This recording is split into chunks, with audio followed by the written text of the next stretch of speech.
Jody said, this is the second book I've been fortunate enough to publish. It's the first novel.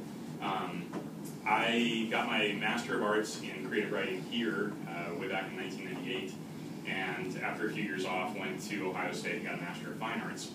And as an undergrad, I was more or less a creative writing major. So I was very used to doing workshopping. I loved being in workshop. And even though in high school and even in college I had tried novel length stuff, graduate creative writing instruction is really, really good at teaching people how to write short stories. You know, and probably some of you know this too. It's really hard to bring novel chapters into a workshop and get the same sort of read of them that you would get of a short story. So in Ohio State, I wrote really the bulk of my first book, a story collection, there in workshop and for workshop. And when I left, I said to myself, well, I've written a book, therefore I can write another book, and even though it's a slightly different form, that's not going to get me in trouble.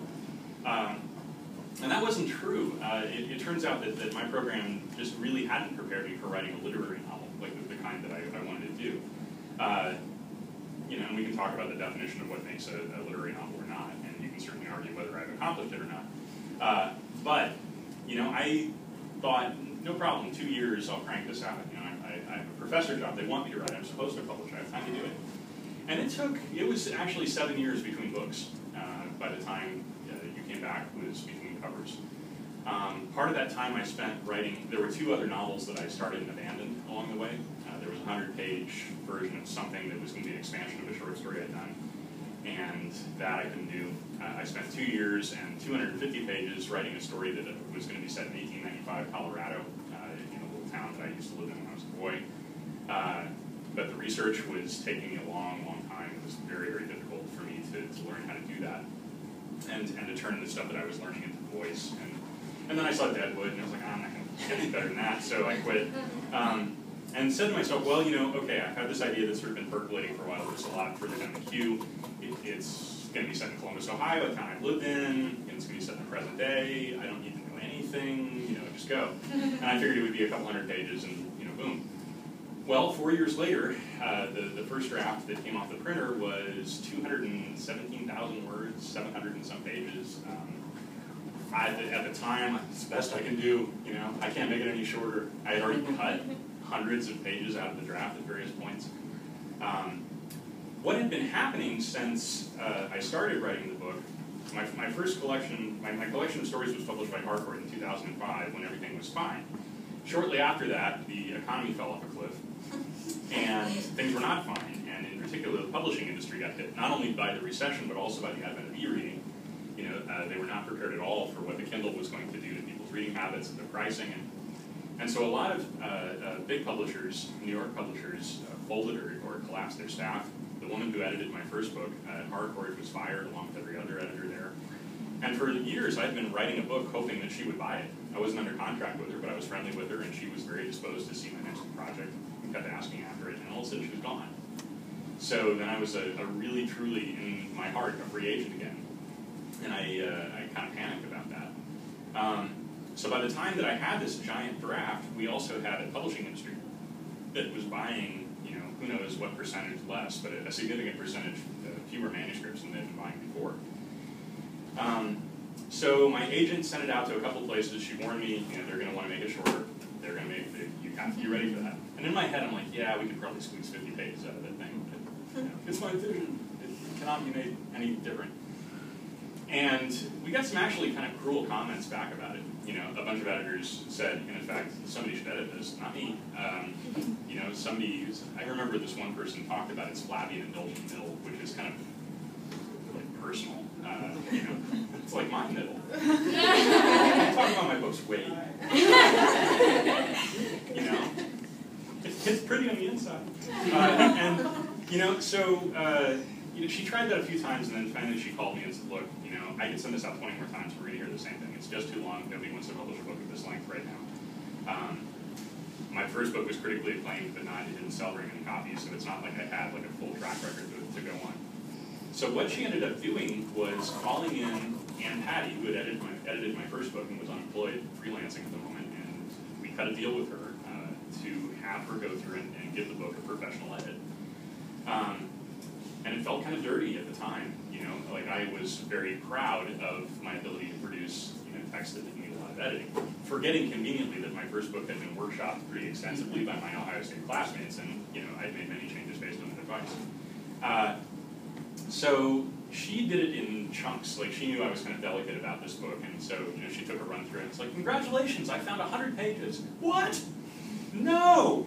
And she talked me through that, and over a period of months, I grudgingly conceded that I could change some plot points and cut it down 100 pages, and I showed it to her again. I was like, congratulations, I found another 200 pages. What?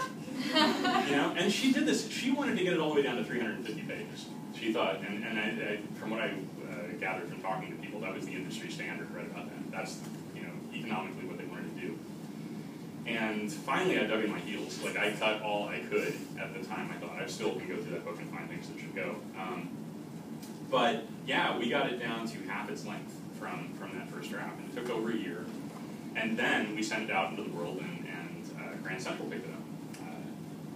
But it was tough. It wasn't just cutting lines. It wasn't just cutting extra words. It was also cutting plot points.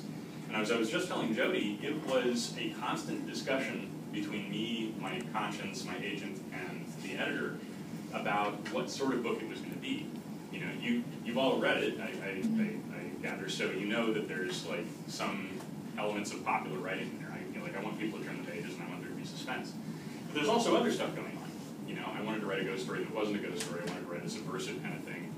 And so there was this back and forth about whether we wanted it to be a genre novel, or whether we wanted it to be like an airport novel, or whether it was going to be this really intense, like the first draft was, this really internal, look at a man in torment, which I was thinking of as much more literary than it ended up being. So I'm really curious, and I would say this too, just the fact that I'm sitting here doesn't mean you have to say good things about the book. None of you hate it more than I do. It's okay. All right? And I'm happy to talk about any decision that was made. But in my head, it's still, like when you see the book, you see this thing between covers, right? It's got a stamp of approval, and there's nice words written on it. When I see it, I see 7 years of torment, right? And I know that the best scenes in it, the best written scenes in it, didn't make the final draft. I cut stuff that is among my favorite bits of writing ever, but plot points changed, and I couldn't use it anymore. So I've got this giant file of really good, I sweated blood over it writing that wasn't ultimately right for the book that we ended up doing. The first chapter was different up until a few months left in the process, and then I realized that chapter was for a very different book than it ended up being, so I had to rewrite that and completely trash, some writing that I'd read to people, at campus visits and things. And the thing is, the more I talked to people in the business, the more I realized this isn't unusual. Like, I felt kind of shamed by this, right? Like, I didn't do my job right, so I had to step in and do it. But Anne, the editor, the freelance editor, laughed, and he said, everybody's first novel is twice as long as it needs to be. That's the answer that everybody gives you in publishing eventually when you start to complain. You're not special. Shut up. And I've talked to other people who've tried to make the transition from a book of stories to a novel, and all of them sweat the difference. Or and you sit down too and think, okay, I'm finally going to write a novel. I have infinite space. Especially after spending a lot of time working on short stories, where you have to make every word like that load-bearing beam, and you have 20 pages, and it's all got to be exact. It feels kind of freeing to say, I'll do a 40-page backstory about childhood, the dog, and then you look up, and there's 200,000 words of that, and that's not, novels. I guess that's the thing I had to find out, was that novels are smaller than they seem to be, and just because I had trained myself to make a giant stack of pages, I was not trained to do a unified thing. And I will shut up now and open it up to questions about anything I just said or anything I didn't. Yes? Well, I'd like to know what was cut out of the book, and particularly like what you thought was your best writing or whatever that you would have wanted to be there but wasn't right. In the first draft, Mark and Allison had known each other before and had very nearly had an affair while Mark was married to Chloe. And in my head, that was kind of like another return, right? Another coming back. As he goes back to this other person he liked and with whom he had a previous relationship. And there's the scene where they almost sleep together. It's like, they're at a business conference, and it was in San Diego, and it's beautiful writing and this really, tense conversation. And I'm still going to use it somewhere, but and she looked at it and she said, you have 100 pages devoted to explaining this relationship in the past. Does the book change significantly if they meet for the first time after Mark's divorce? And I couldn't answer. I couldn't say, you know, yeah, it's different, but it's not that different. It doesn't ultimately matter if what is important is what Mark thinks about Brendan and about his ongoing relationship with Chloe and the fact that they were troubled enough to get divorced in the first place. You know, it doesn't matter, and it didn't matter, and I couldn't defend it well enough. Anne is a very, very good editor, you know, a very strong-willed editor, and she'll back down if I can make a case. I couldn't make a case in this regard. I still think there's a big hole in the book that I didn't quite close up. You know, I still don't think there's enough of a reason, maybe in the past, for Mark and Chloe to have gotten divorced, or at least I don't touch on it very much in this draft. But maybe that's because I remember this other reason, you know, this instability in the marriage that, you know, I had written in some detail. Also, the other big thing was that the middle of the book, Mark breaking into the house. Like, I wrote this book in large part because I'm not Mark, but in my philosophical beliefs I'm like Mark. You know, I'm an atheist, I try to be a rationalist. And one of the things that I wanted to do in this book was to say, what would it take to change my mind? You know, like what would be significant enough to make me re-examine beliefs at that level? And as many of my early readers pointed out, Mark's mind was changed a lot earlier than mine as a writer was. You know, so that middle section in the house was at one point, I think, 100 pages long. And there were all these first-person conversations with Brendan, and it was just this tortured, like, I didn't realize that I had presented enough stuff for a reader reading at speed to say, okay, yeah, great, he believes in a ghost, let's go. You know, that's the other thing, right? Anything that you labor over. You know, I spent 4.5 years writing this book that an average reader is going to plow through in, let's say, 6 to 10 hours. You know, some people faster than that. The stuff that I agonize over, you know, if I'm doing my job, nobody's going to notice. You know, they just move, boom, boom, boom, boom. You know, that's the whole point, right, is to not have them slow down. And so that was the other big thing, was having that big chunk where I slowed down and wanted to have, like, this agonizing, you know, dark night of the soul. And Anne fought me on that for a long time. You know, every time I'd give her another draft, okay, great, half as long. No! Great, half as long.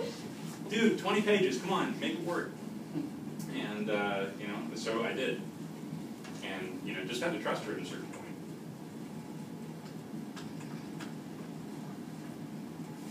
One of the best stylistic things I noticed, I want to ask you, it was your choice or it was editing choices. It was cutting out a lot of, like, not needed scenes, like Mark asking Allison to marry him. Mm-hmm. You didn't have him asking, you didn't have her reaction. You just had after sex. Mm-hmm.